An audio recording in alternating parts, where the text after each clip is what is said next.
मतलब आप pen copy लेकर के बैठ जाएं क्या उनको फटाफट लिख सकते हैं। पहली पोएम जो है अपने वो डस्ट ऑफ स्नो रहेगी, दूसरी फायर एंड आइस रहेगी। मतलब मेरे कहने का ये है कुल जो पोएम्स की संख्या है वो आपकी 11 है, 11 पोएम है, जिनमें से 8 आएंगी, 3 को हटा दिया गया है और 3 को जिनको हटाया है वो पोएम नंबर 5 है, 9 है और 11 है। 5, 9 और 11 को हटा दिया गया है। Fire and ice, dust of snow, ये दोनों ही पोएम रॉबर्ट फ्रॉस्ट की हैं। टाइगर इन द जू, आप फटाफट इनके पोएम जो जितनी हैं आपके, इनके पोइट भी याद कर लीजिए, क्योंकि पूछा जा सकता है आपसे कोई प्रश्न यहाँ से पुटअप हो सकता है, तो आपको पोइट का नाम रखना याद रखना भी जरूरी है। चलिए फायर एंड आइस को से पहले इस डस्ट ऑफ स्नो को देखिए, और यही अपनी पोएम नंबर 1 रहने वाली है। ये है अपनी poem number 1, dust of snow. इसके बारे में देखिए थोड़ा जल्दी देखिए, क्योंकि अपना जो ये फटाफट वीडियो है। The way a crow shook down on me the dust of snow from a hemlock tree. ये जो हेमलॉक ट्री है, इसे हमने, ये जहरीला पेड़ होता है एक, इसे हम दतूरे का पेड़ भी कह सकते हैं, एक विषैला वृक्ष होता है ये। और ये जो हेमलॉक ट्री है, यहाँ इस पोएट की इसका मूड जो है, इसकी मनोदशा जो है वो खराब होने की वजह से यहाँ बैठ गया है इसके पास। और यहाँ होता क्या है, एक कौवा कहीं से आता है, इसको हिलाता है, और इसको हिलाने से कुछ स्नो पार्टिकल्स जो हैं, स्नो पार्टिकल्स का मेरा मतलब ये हुआ, स्नो पार्टिकल्स यानी बर्फ के जो कण हैं, बर्फ के कुछ कण जो हैं वो इस पर गिर गए, बर्फ के कण। और वो बर्फ के जो पार्टिकल्स जो कण हैं वो गिरे, तो उससे इसकी मनोदशा चेंज हो गई और इसने अपने दिन को बचा लिया, इसके दिन के हिस्से को बचा लिया। तो पोएम नंबर 1 है डस्ट ऑफ स्नो। इसको देखिए, the way a crow shook down on me the dust of snow from a hemlock tree. इसका मतलब हुआ एक कौवा कहीं से उड़ता हुआ आता है और किसी तरीके से हेमलॉक ट्री से कुछ स्नो पार्टिकल्स, बर्फ के कण जो है वो गिरा देता है, और वो गिराता है सूक डाउन ऑन मी, यहाँ मी जो है आया है पोइट के लिए, ये पोइट के लिए आया है। डस्ट का मतलब आप जानते हैं होता है धूल, और स्नो का मतलब होता है बर्फ। इन दोनों का मतलब यहाँ है बर्फ के कण कहें या बर्फ के मतलब जो स्नो पार्टिकल्स हैं, छोटे छोटे जो कण हैं, हिस्से हैं, उनको कह सकते हैं आप।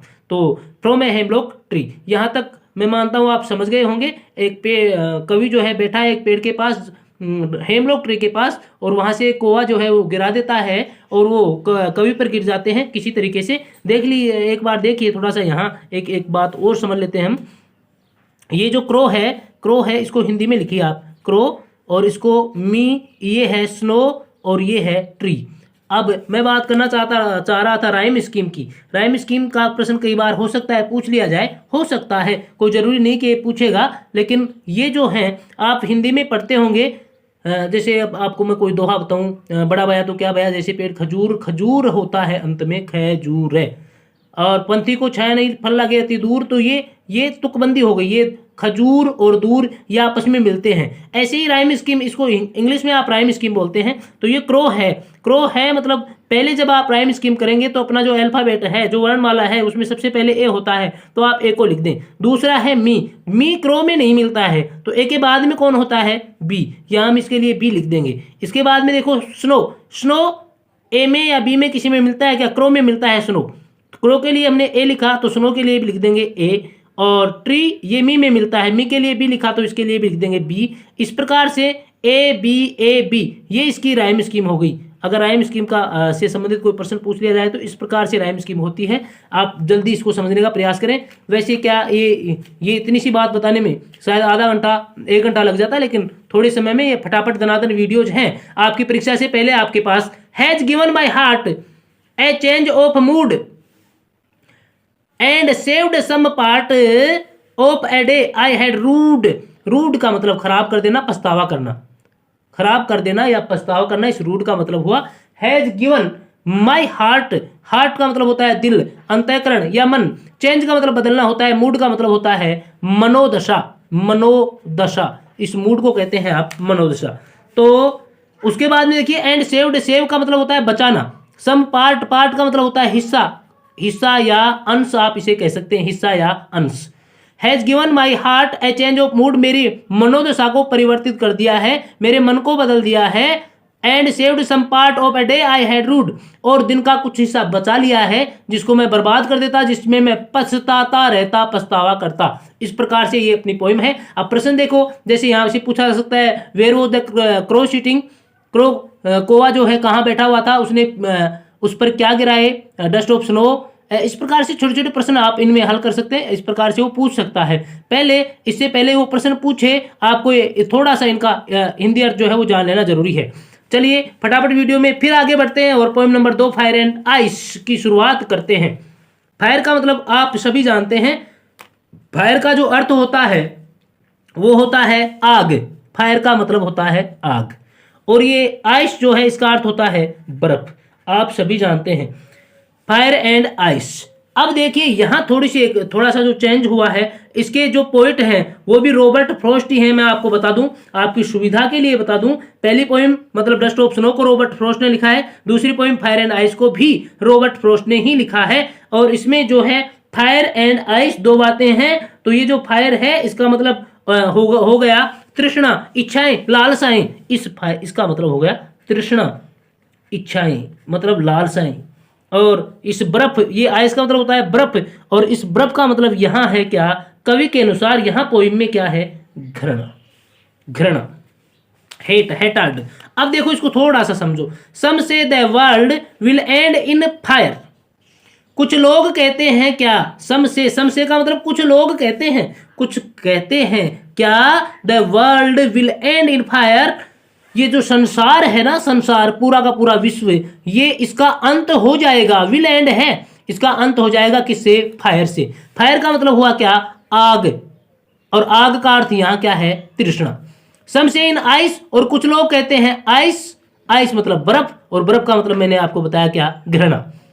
तो कुछ लोग कहते हैं इस संसार का अंत आग से होगा, मतलब तृष्णाओं से हो जाएगा। कुछ लोग कहते हैं कि इस संसार का अंत बर्फ से होगा, मतलब घृणा से हो जाएगा। फ्रॉम वॉट आई हैव, ये है भी tasted of desire. From what I have tasted of desire, desire का मतलब इच्छा ही है। डिजायर का मतलब क्या है, इच्छा, तृष्णा, जो जिसकी बात हम कर रहे थे। I hold with those who favour fire. From what I have tested, जिसको मैंने टेस्ट किया है, टेस्ट करना मतलब चखना, चखना, टेस्ट करना, स्वाद लेना, जिसको मैंने चख लिया है। आई होल्ड विद है मतलब समर्थन करना, साथ रहना, सहयोग करना, समर्थन करना, साथ रहना, सहयोग करना, इस प्रकार के इसके अर्थ हैं। Those who favour fire, favour का मतलब होता है पक्ष, जो फायर के पक्ष में है मैं उन लोगों का समर्थन करता हूं। यानी संसार को नष्ट होने के लिए मित्रों ये दो बातें, देखो 2 अंगुलियां मैं दिखा रहा हूं आपको, 2 बातें हैं। एक तो संसार का अंत होगा फायर से, दूसरा संसार का अंत होगा आइस से। फायर का मतलब आग से, तृष्णाओं से, और आइस का मतलब बर्फ से या घृणा से। इस संसार का अंत होना है। तो यहां कवि कहता है कि मैं उनका समर्थन करता हूं, किसका, जो फेवर में है, फायर के फेवर में है, तृष्णाओं के पक्ष में है। एक छोटी सी बात यहां और देख लीजिए, मैंने आपको बताया था, अब इसका मतलब यहां राइम स्कीम क्या हो जाएगी। फायर के लिए मैं लिखूं ए, सबसे पहले आप ए लिखते हैं, आइस, फायर, आइस नहीं मिलता है तो इसके लिए हो जाएगा बी। डिजायर, डिजायर और फायर मिलता है, इसके लिए फिर से ए हो जाएगा, और फिर फायर है ही। इसका मतलब ये हुआ ए बी ए, ये इसकी राइम स्कीम हो गई। वैसे ज्यादा मायने नहीं रखता है, लेकिन थोड़ा सा आपको जानना जरूरी है। चलिए आगे चलिए, फटाफट वीडियो है ये। But if it had to perish twice, अगर थोड़ा सा समय होता तो हम आपको और ज्यादा बताते, लेकिन समय बहुत कम है, उसको देखते हुए हम इसको जल्दी जल्दी समझेंगे। बट इफ, लेकिन यदि it had to perish twice, इसको दो बार नष्ट होना पड़े। ये पेरिश जो है ना, इसका मतलब होता है नष्ट होना, समाप्त होना। ट्वाइस का मतलब होता है 2 बार। अगर इसको किसको, संसार को, ये ट्वाइस, इसका अर्थ मैं आपको बता दूं, ट्वाइस का मतलब होता है 2 बार। और ये पेरिश जो है इसका मतलब होता है नष्ट होना, समाप्त होना। But if it had to perish, had to मतलब पड़े, यहां इसका अर्थ देखो, हैड के बाद में टू है, इसके बारे में बाद में जानकारी करेंगे। But if it had to perish twice, लेकिन इसको 2 बार नष्ट होना पड़े। I think I know enough, I think I know, मैं सोचता हूं, आई नो मैं जानता हूं, I know enough of hate, enough यानी पर्याप्त रूप से, हेट का मतलब होता है घृणा, हेट का मतलब क्या है, घृणा। और घृणा का अर्थ, घृणा किसका अर्थ था मैंने अभी आपको बताया था, थोड़ा सा देखिए ऊपर चलिए। फायर यानी आग और या तृष्णा, और आइस यानी बर्फ या घृणा। तो ये जो घृणा है ना, हेट, ये किसके लिए आया है, आइस के लिए। To say that for destruction ice, और अगर मैं ये सोचता भी हूं, मैं जानता भी हूं। आई थिंक यानी मैं सोचता हूं, आई नो यानी मैं जानता हूं पर्याप्त रूप से इस घृणा के बारे में, to say that for destruction ice, अगर इसके विनाश के लिए, डिस्ट्रक्शन मतलब विनाश होता है, इसके विनाश के लिए ice is also great, ice is also great, ice का भी महत्वपूर्ण स्थान है। एंड वुड सफाइस, सफाइस का मतलब भी होता है क्या, इनफ, ये इनफ और ये सफाइस दोनों एक ही बात है, इसका अर्थ होता है क्या, पर्याप्त। तो मैं सोचता हूं कि ये इसके विनाश के लिए जो आइस है यह भी महत्वपूर्ण है और ये इसके लिए पर्याप्त है, इस संसार को नष्ट होने के लिए पर्याप्त है। आशा करता हूं समझ में आया होगा। फटाफट चलिए अगला वीडियो नहीं, अगली पोएम को लेकर आते हैं जल्दी।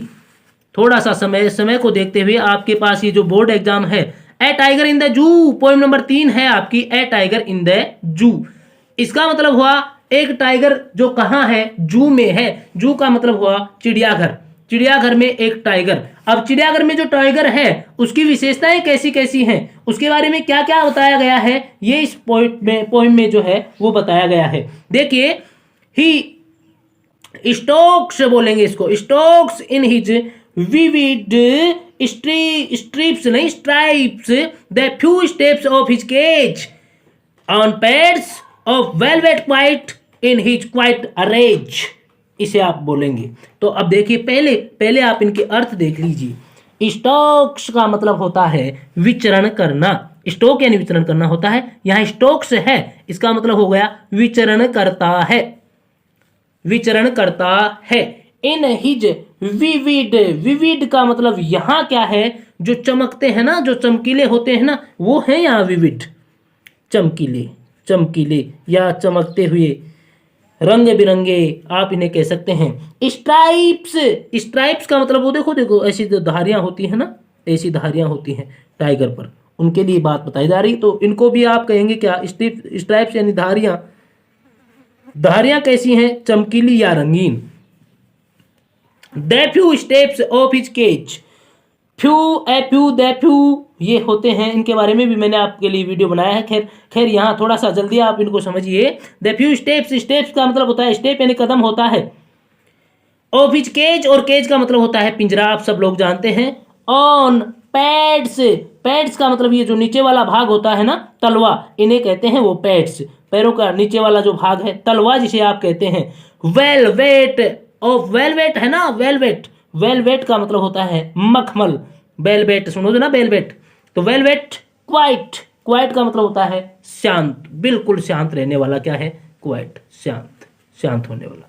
इन हिज क्वाइट रेज, यहां 2 बार क्वाइट आया है, प्रश्न उठ सकता है। देखिए क्वाइट, ये भी क्वाइट है और ये भी क्वाइट है, देखिए थोड़ा सा अंतर है क्या इनमें।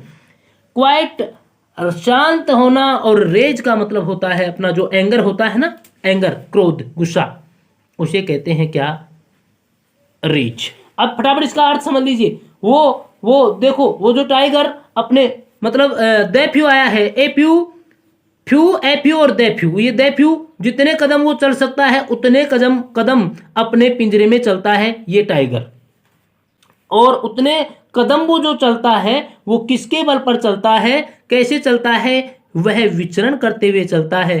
किसके साथ, अपने चमकीले और रंगीन धारियों के साथ, जितने कदम वह चल सकता है अपने पिंजरे में चलता है।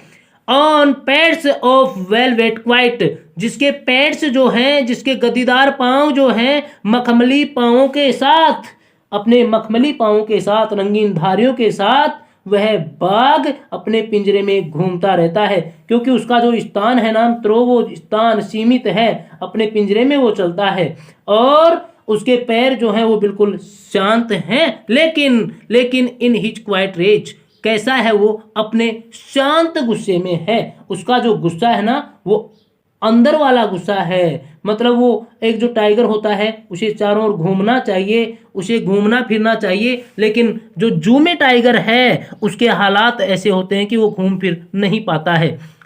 थोड़ा सा जल्दी करेंगे। It he should be lurking in shadows, he should be lurking. Lurking का मतलब होता है क्या? अब अगर देखो एक कोई पक्षी देखो, कोई जानवर देखो, एक जानवर कहीं छुप जाता हो और अचानक उसे अपना शिकार दिखे तो वो तुरंत दौड़े, तुरंत उसको पकड़ने के लिए दौड़े, तो उसको घात लगाना कहते हैं, छुपकर बैठना भी कहते हैं।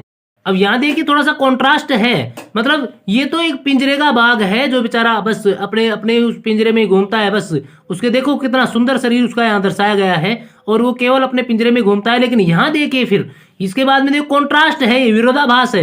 He should be lurking in shadows. Shadow है, शैडो, शैडो छाया, जो परछाई होती है ना, उस परछाई में वह घात लगाकर, लर्किंग का मतलब जैसा मैंने अभी आपको बताया, घात लगा करके छुप करके दूसरे जानवरों का शिकार करने के लिए छुपकर बैठा हुआ है वो।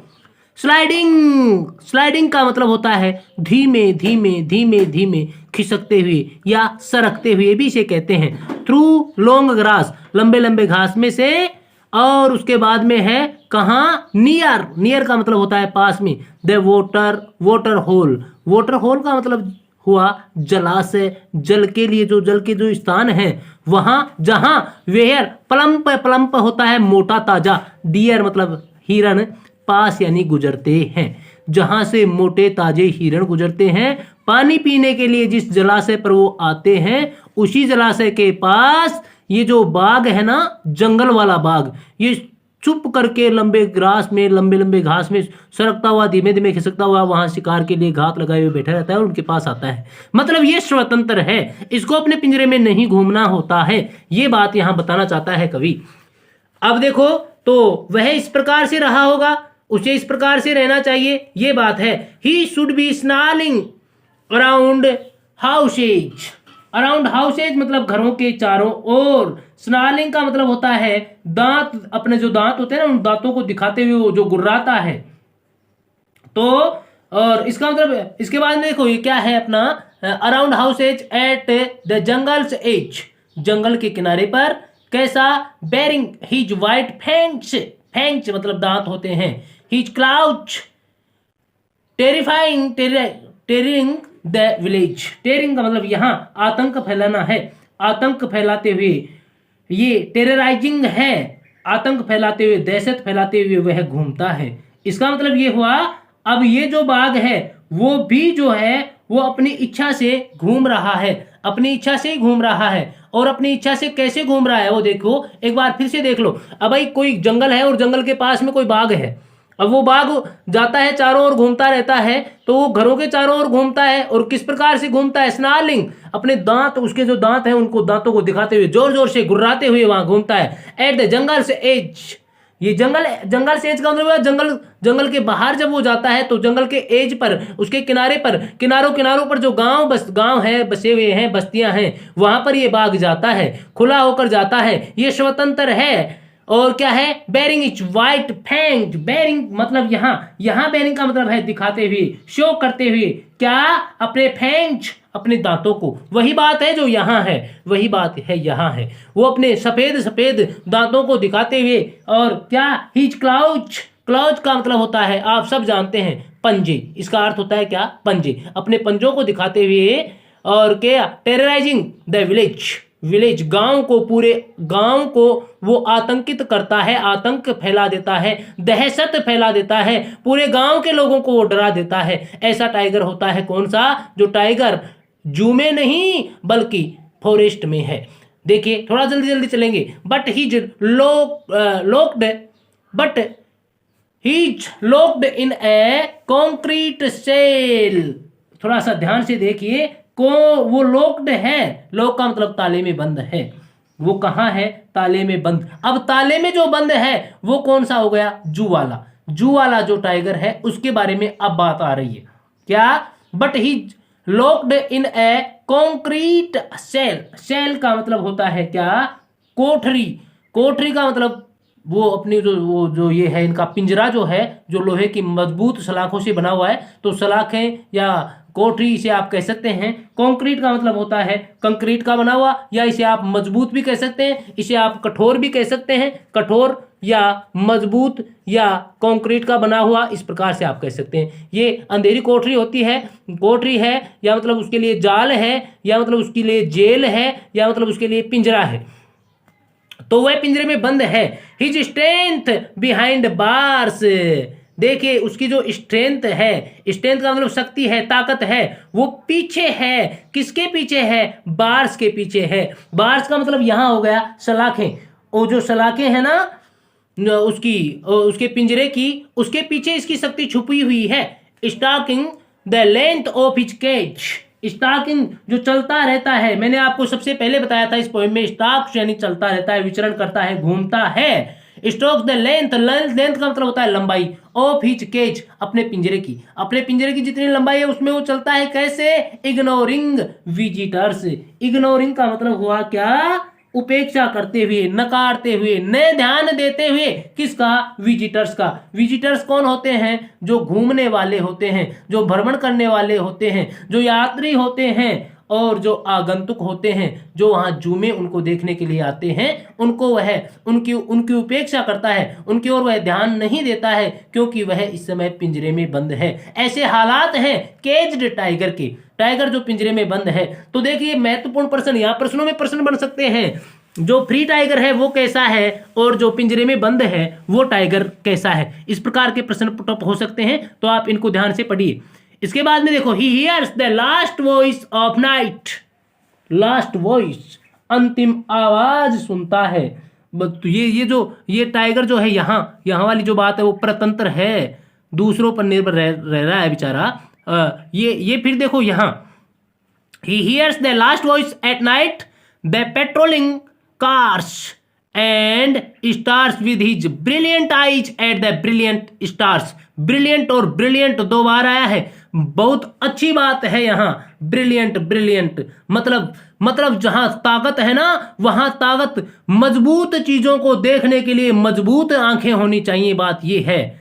चमकीली चीजों को देखने के लिए चमकीली आंखें होनी चाहिए, मतलब आपको मुकाबला करना चाहिए। मतलब वह जो पिंजरे में बंद है ना, वो अंतिम बार आवाज सुनता है। आवाज किसकी सुनता है? वो पेट्रोलिंग। ये पेट्रोलिंग होता है क्या? पेट्रोलिंग का मतलब होता है जो गश्त लगाते हैं, जो चारों ओर देखने के लिए आते हैं, वो पेट्रोलिंग जो कारें हैं उनकी आवाज को वो अंतिम बार सुन लेता है वहां।